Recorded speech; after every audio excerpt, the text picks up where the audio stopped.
রাতের বেলা সে মোবাইল দেখতেছে, মোবাইলের মধ্যে সে একটু খারাপ দৃশ্য দেখাচ্ছিল। এমন সময় মেয়ে গিয়ে ঘরে ঢুকলো। মেয়ে ঘরে ঢুকে দেখলো বাবা তার মোবাইলের মধ্যে খারাপ দৃশ্য দেখছে, মেয়ে দেখে ফেললো। মেয়ে তখন বাবাকে বলল, একটা শব্দ বলেছে, লজ্জা করে না বাবা? মেয়েটা ঘরে চলে গেল।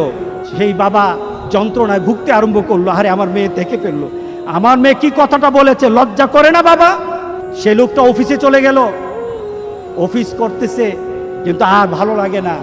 মেয়েটা কি বলেছে, লজ্জা লাগে না বাবা? কিন্তু মেয়েটার যন্ত্রণায় সে হার্ট ফিল করলো। মেয়েটা এরপরে মারা গেল। বাবা যখন বাড়িতে ফিরে আসলো, বাবার মাথাটা নোয়া, লজ্জিত একটা মুখ। এখনই আমার মেয়ের সাথে দেখা হলে আমার কানে বাজতেছে, আমার মেয়ে আমাকে বলেছে, লজ্জা লাগে না বাবা? আমি কিভাবে আমার মেয়ের সামনে যাব? এই চিন্তা যখন করতেছে, এমন সময় দরজা খোলার সাথে সাথে একটা চিৎকার শুনলো।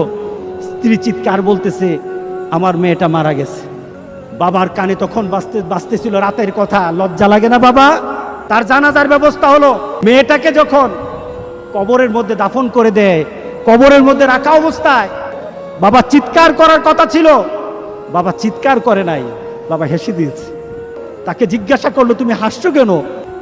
আমার মেয়েটা চলে গেছে, আমার কলিজার টুকরাটা চলে গেছে, কিন্তু আমার জীবনের মধ্যে একটা আঘাত দিয়ে পরিবর্তন করে গেছে।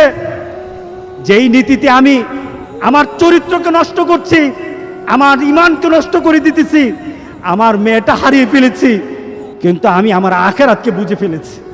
আজকে সমাজের যারা প্রিভেন্টিভ করছেন না, আপনি চিন্তা করছেন আপনার মেয়েটা কিন্তু একদিন আপনার জন্য বিপদ হয়ে যাবে।